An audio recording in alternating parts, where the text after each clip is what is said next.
Russia set to sever ties with U.S. over Biden's abusive comments on Putin. Welcome to the news and please subscribe to our channel. The Russian statement said it has summoned the U.S. Ambassador John Sullivan and handed him a note of protest over the unacceptable comments. The Russian government has summoned the United States U.S. Ambassador to Moscow for a meeting to provide him a note of protest over President Joe Biden's criticism of Russia's war on Ukraine.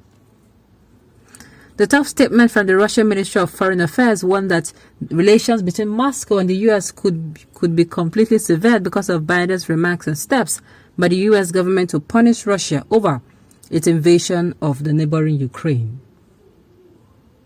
It is emphasized that such statement by the American president, unworthy of a statesman of such high rank, put Russian-American relations on the verge of breaking. The statement read, according to an English translation, they warned the hostile action taken against Russia could receive a decisive and firm rebuff. Biden has in recent days called Russian President Vladimir Putin a war criminal, a thug, and a murderous dictator because of the atrocities committed by Russian forces during their nearly 4-week military invasion of Ukraine. The Russian statement said it has summoned U.S. Ambassador John Sullivan and handed him a note of protest over the unacceptable statement. State Department spokesperson Ned Prince later confirmed to reporters that Sullivan met Russian officials and said the ambassador raised the cases of U.S. citizens detained in Russia. Ambassador Sullivan took advantage of this encounter to demand that the Russian government follow international law and basic human decency for that matter, and allow consular access to all U.S. citizen detainees in Russia, including those in pretrial detention. Prince said during a briefing, declining to characterize the message that the Kremlin sent to Sullivan. Well, Russia is not a preacher of peace. They are a war. They are a lion, they are a war, and they are an Indabuski Bahoze. That is who Russia is. Russia did not give you time to scratch your head and say, They don't give you the opportunity to come and defend yourself. If you do what they don't want, if care is not taken, you go collect. Take your rightful place in the Committee of Nations. The cowardly Britain is now lobbying China to stand with her. She thought it was Biafra. You should leave me alone. Name calling by Biden should start the past American leaders who invaded other countries. George W. Bush, who invaded Iraq, is still alive. Putin should be ashamed. He unjustly killed innocent people. Nemesis will catch up with him. Well, I am here saying, let peace reign. Let peace reign. Let peace reign in Ukraine and Russia so that they can settle the differences and, this will end already. A lot of people still think the American government are not the one pushing this war to Russia doorstep. Okay, you think they are the ones? Are they? It is better. Putin is an aggressor, killing so many civilians because you are fighting your neighboring country. A servant nature for that matter. No, the whole world should boycott Russia. You should leave me alone. So he's annoyed about what Biden called him, but he's not annoyed for killing the innocent people of Ukraine. This is so disgusting. My brother, the matter is Itaigeli. The matter is Itaigeli. Putin is acting like he owns Russia, forgetting that Russia is a country of men like Lenin, Trotsky, and so on, that we are at least 100 times bigger than you dream to be ever be as far as Russian history is concerned. So they are saying he went into power, or he got into power, and he actually forgot how it used to be before. A dictator is evil. He eventually matures to become a monster. Any people that say a president is so good as to worth retaining power beyond a decade are a bunch of brainless people. There's another person who can do things better for the people. I concur. And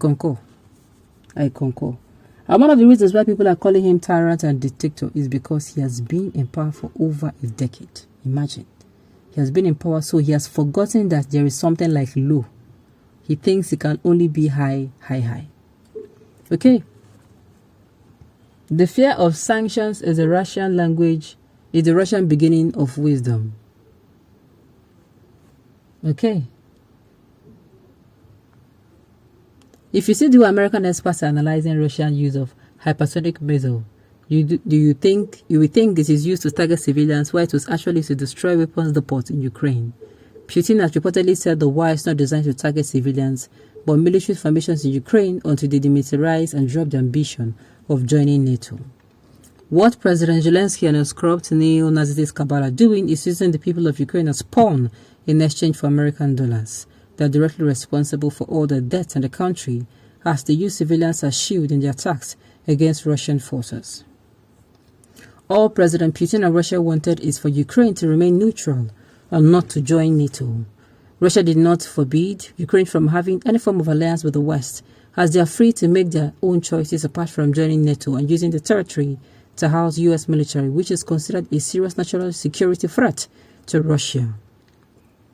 Like I have always stated, Putin never chose this war. The West pushed him into it, and whatever you hear from the mainstream media is part of the West campaign against President Putin and Russian people.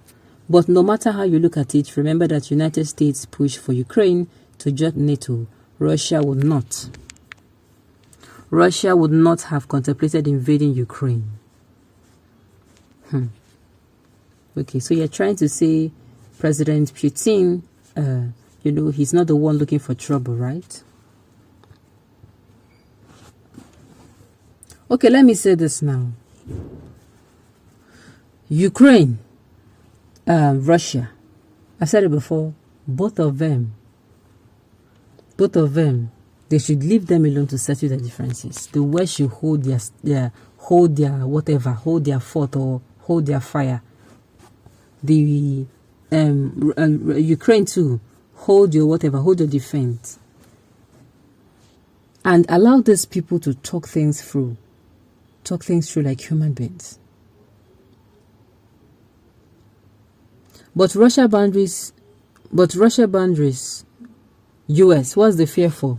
That Putin can never justify this atrocity in Ukraine. Okay.